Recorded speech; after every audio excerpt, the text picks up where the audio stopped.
어제 그제랑 보도를 보면은 우리 추미애 대표께서 좀 과욕을 부리시는 것 같지 않아요? 난 그게 걱정이던데.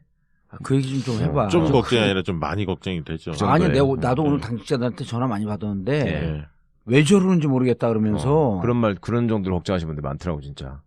아니 진짜 그 심한 얘기 그러니까 추미애 대표의 개인적 성품 이런 걸 떠나갖고 이게 정권을 잡으면서 너무 혼자 오버가 심해진 거 아니냐.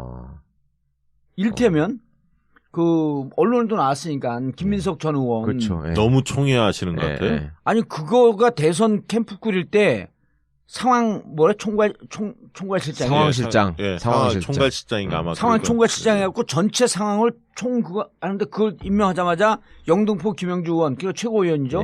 김영주 의원이 무슨 상황 총괄실장이냐 그 문제 제기를 했잖아요. 그리고 상황 부실장인가가 최재성 의원이 들어갔고 그러니까 말이 안 되는 인선을 했던 거예요. 그때부터 그렇게 문제가 되더니 이번에도 김민석 의원을 정무수석 넣으려고 그랬죠. 정무수석 넣으려고 그랬던 거 아니에요? 그러다 이제 그게 안 되니까 빵꾸가 나고 빠그러지니까 지금 민주정치연구원 원래 그 다음에 이제 당 사무총장으로 늘려다가 그것도 안 됐어요. 그게 또 안규백 사무총장을 잘랐다고 했잖아. 김민석 의원은 늘려고 한 거 아니냐라는 지적이 있어서 그 자리에는 이춘석 의원은 안 치고 민주연구원장으로 익산의 이춘석 의원 그렇게 뺐죠. 근데 민주정치연구원장도 원래 이번에 김영기 의원이 좀 파격적인 그 교수 출신이고 청와대 출신이고 그러니까 초선 출신으로서 민주정치연구원장을 했는데 거기가 3, 4선 자리예요. 그렇죠. 3선 이상들이 하죠. 그리고 일단 뭐 김민석 의원에 대한 개인적인 이런 걸 떠나갖고 좀 불미스러운 일로 정치권에서 오래 떠나 있었잖아요.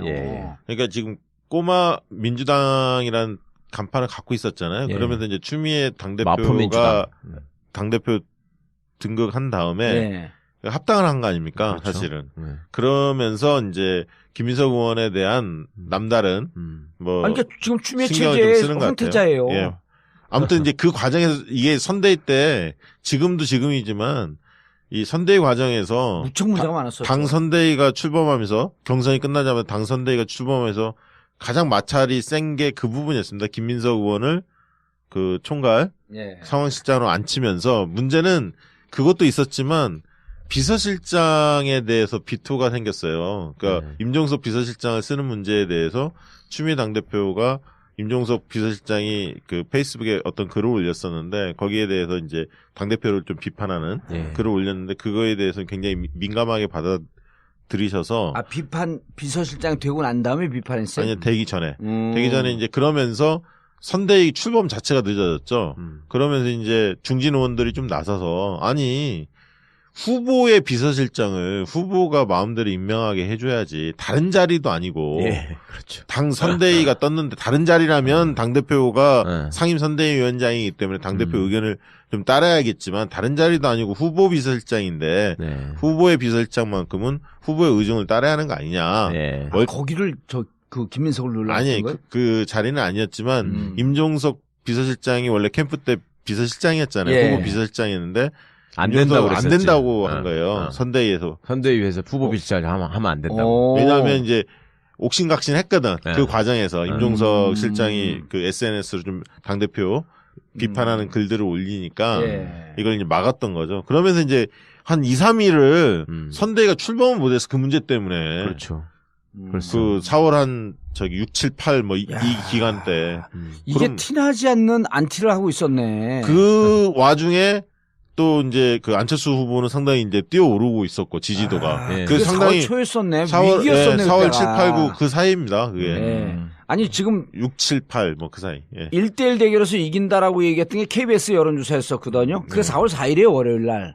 그리고 그때부터 4월 7일 8일 가면서 한겨레 뭐 등등 이렇게 나오면서 뭐라 그랬냐면 다자구도에서도 이기고 있다. 그걸 받았고 또 조선일보에서 10일, 11일 이렇게 계속 나오면서 그 주가 위기주였었거든. 그럼요. 그게 1차 위기주였습니다. 그게 위기주였었는데 이 위기주를 스스로 그 단설 유치원 그걸 했고 안철수가 까먹으면서 다시 반전된 거 아니에요. 근데 그 와중에 당에서는 선대위 비서실장을 뽑는 문제 갖고 선대위원장하고 상임선대위원장하고 후보하고 부딪히고 있었던 거네. 그러니까 그게 단설 유치원 발언이 4월 한 12일인가 그렇게 나왔고요. 그 다음 주죠. 예, 그러니까 4월 10일 날이 이제 월요일 날 이제 여러 개 조사 결과 나오면서 안철수 후보와 문재인 후보가 상당히 접전이 이루어지고 있다. 네. 이런 조사가 이제 막 쏟아진 게 4월 10일 날이었고요.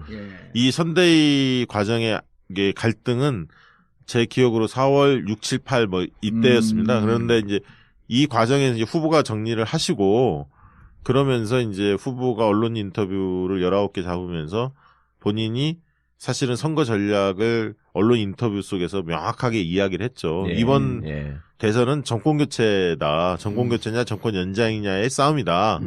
그걸 먼저 명확히 했고요. 그래서 본인이 적폐청산의 적임자 문제를 명확히 부각시키고 두 번째는 40석 가진 정당으로서는 국정을 제대로 운영할 수 없다. 불안한 세력이다. 국민의당은 안철수 후보 또한 그 박지원 상황론에 얹혀져 있고 해서 크게 보면 정권교체 프레임을 기조로 가져가면서 한쪽이 안정론이라는 안정된 세력, 준비된 세력과 불안한 세력과의 대결이다. 이번 대선은 이 부분을 후보가 직접 사실 언론 인터뷰하시면서 정리를 해줬어요, 사실.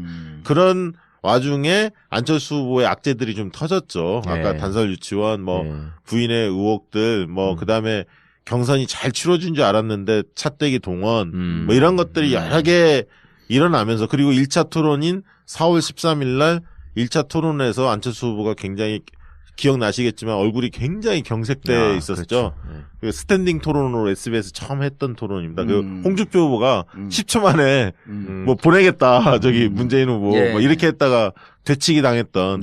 이제 그러면서 이제 격차가 벌어지기 시작했거든요. 그런데 이제 요때 어쨌든 당에서는 비서실장 문제를 갖고 추미애 대표와 임종석 비서실장 간에 골이 있었고 그게 지금까지 계속되고 있는 그래서 거지. 이번에 청와대 비서실장 임명됐는데 당에 찾아갔을 때 안 만났잖아 또.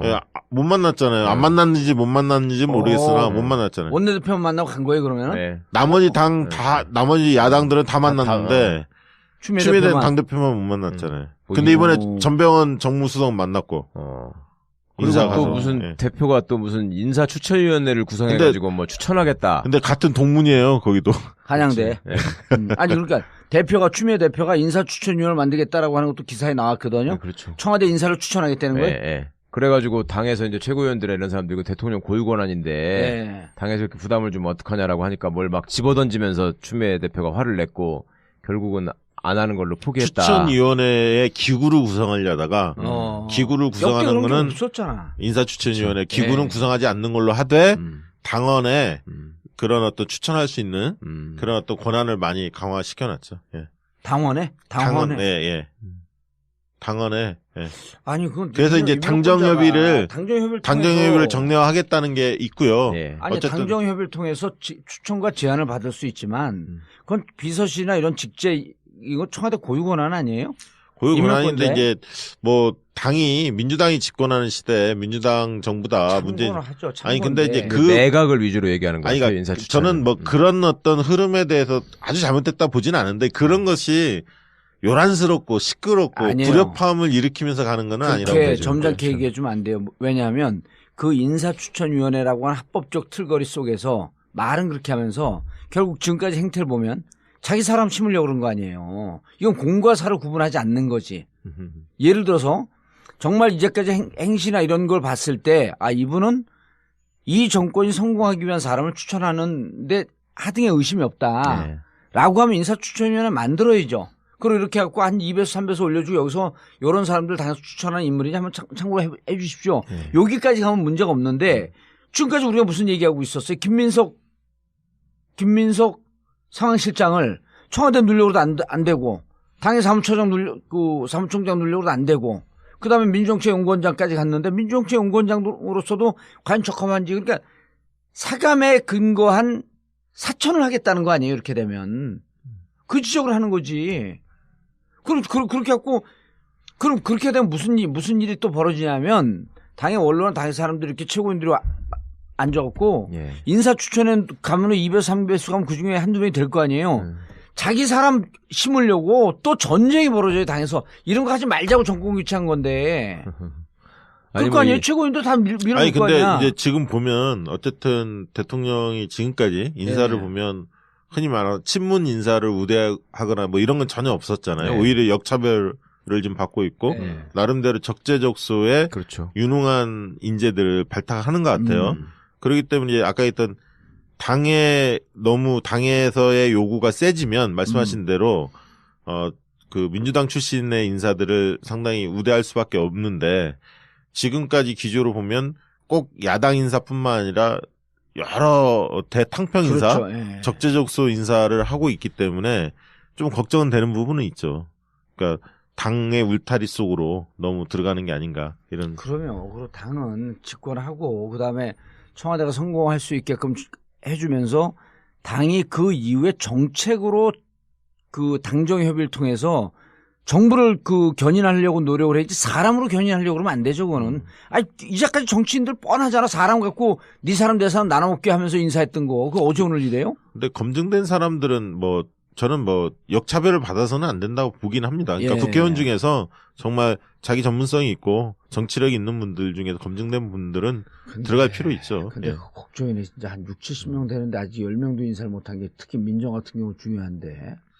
예? 근데 지금 정책실장하고 지금 국가안보실장 그것도 좀 안 된 거 아니에요? 이게 이제 빨리 이 실장들이 빨리 인선이 돼야고요. 나머지 이제 수석들이 인선이 되면 그 다음부터 비서관들은 좀 속도가 빨리 붙을 거예요. 근데 이제 그렇죠. 내각은 총리의 그 제청권. 국회 인전이 있기 때문에 청문회가 있기 때문에 좀 시간을 좀 두는 것 같고요. 여러 가지. 근데 이제 청와대 인선이 좀 빨리 하는 게 지금 급선무거든요. 예. 예. 이번 주까지는 마무리한다고 하는 것 같은데. 그 6, 70명을 다 해버려요?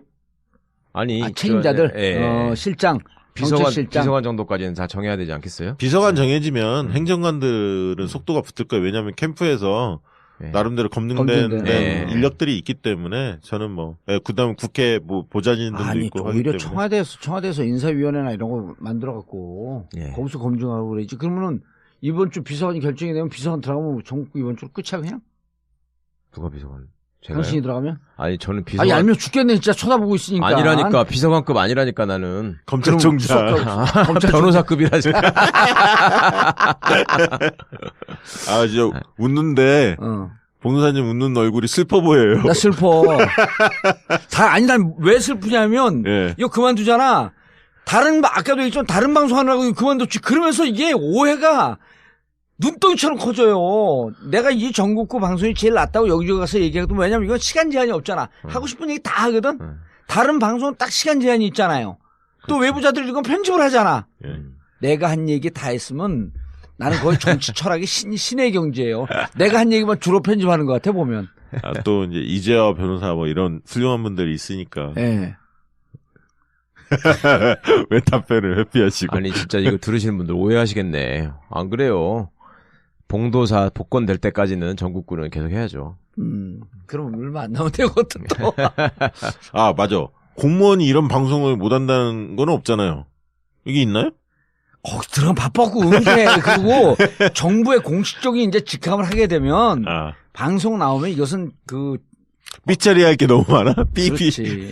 아니, 그럼 못하지, 이제, 정부에 들어가면. 그런가요? 저렇게 하면 할 수 있어. 예를 들어, 최강욱이가 대통령이 됐다. 그건 지 맘이니까. 지 맘이니까 막 하는 거야, 그냥 날마다. 네. 아니, 박근혜도 나왔는데. 네. 그럼 전국구 특종 많이 하겠는데요? 그렇지.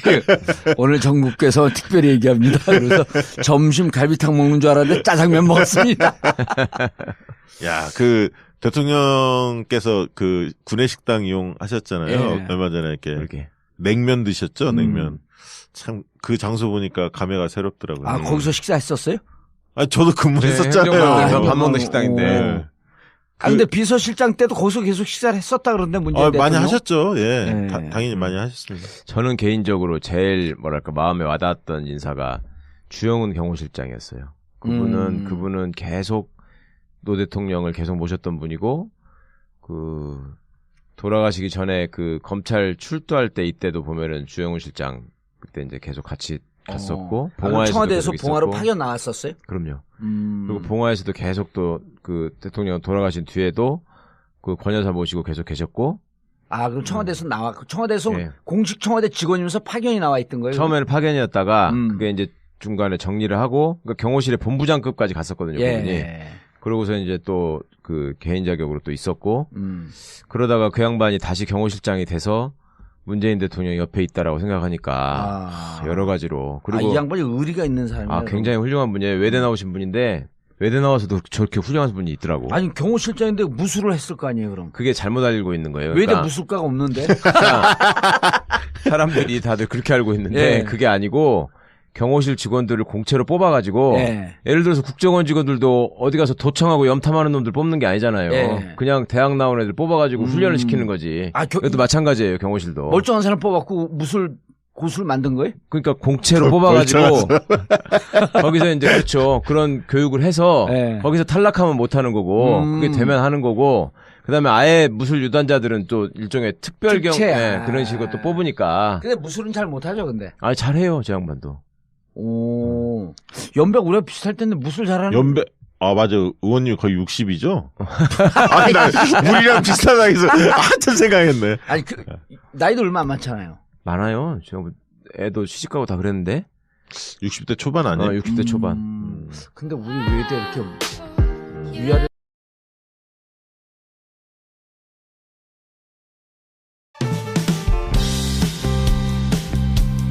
그리고 그 와중에 지금 어제 그제랑 보도를 보면은 우리 추미애 대표께서 좀 과욕을 부리시는 것 같지 않아요? 난 그게 걱정이던데.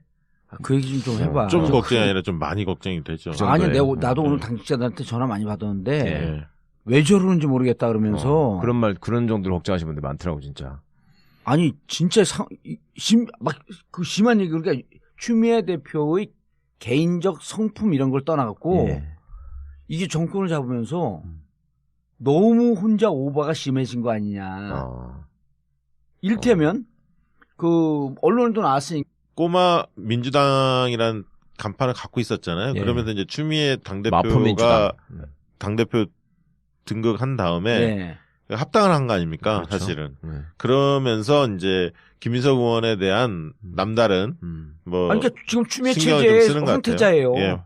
아무튼 이제 그 과정에서 이게 선대위 때 지금도 지금이지만 이 선대위 과정에서 무척 문제가 많았어요. 당 선대위가 출범하면서 경선이 끝나자마자 당 선대위가 출범해서 가장 마찰이 센 게 그 부분이었습니다. 김민석 의원을 그 총괄 상황실장으로 앉히면서 문제는 그것도 있었지만 비서실장에 대해서 지금 민주정치연구원 원래 그 다음에 이제 당 사무총장으로 늘려다가 그것도 안 됐어요. 그게 또 안규백 사무총장을 잘랐다고 했잖아. 김민석 의원은 늘려고 한 거 아니냐라는 지적이 있어서 그 자리에는 이춘석 의원을 앉히고 민주연구원장으로 익산의 이춘석 의원 그렇게 뺐죠. 근데 민주정치연구원장도 원래 이번에 김영기 의원이 좀 파격적인 그 교수 출신이고 청와대 출신이고 그러니까 초선 출신으로서 민주정치연구원장을 했는데 거기가 3, 4선 자리예요. 그렇죠. 3선 이상들이 하죠. 그리고 일단 뭐 김민석 의원에 대한 개인적인 이런 걸 떠나갖고 좀 불미스러운 일로 정치권에서 오래 떠나 있었잖아요. 그러니까 지금 김민석 전 의원 그렇죠. 너무 총애하시는 것 같아요. 아니 그거가 대선 캠프 꾸릴 때 상황 총괄실장 상황실장 총괄실장인가 아마 상황 총괄실장 해갖고 전체 상황을 하는데 그걸 임명하자마자 영등포 김영주 의원 그 최고위원이죠. 김영주 의원이 무슨 상황 총괄실장이냐 그 문제 제기를 했잖아요. 그리고 상황 부실장인가가 최재성 의원이 들어갔고 그러니까 말이 안 되는 인선을 했던 거예요. 그때부터 그렇게 문제가 되더니 이번에도 김민석 의원을 정무수석 넣으려고 그랬죠. 정무수석 넣으려고 그랬던 거 아니에요? 그러다 이제 그게 안 되니까 빵꾸가 나고 빠그러지니까 비토가 생겼어요. 그러니까 임종석 비서실장을 쓰는 문제에 대해서 추미애 당대표가 임종석 비서실장이 그 페이스북에 어떤 글을 올렸었는데 거기에 대해서 이제 당대표를 좀 비판하는 글을 올렸는데 그거에 대해서 굉장히 민감하게 받아들이셔서 비서실장 되고 난 다음에 비판했어요? 아니 되기 전에 이제 그러면서 선대위 출범 자체가 늦어졌죠. 그러면서 이제 중진 의원들이 좀 나서서 아니 후보의 비서실장을 후보가 마음대로 임명하게 해줘야지 다른 자리도 아니고 그렇죠. 당 선대위가 떴는데 다른 자리라면 당대표가 상임 선대위원장이기 때문에 당대표 의견을 좀 따라야겠지만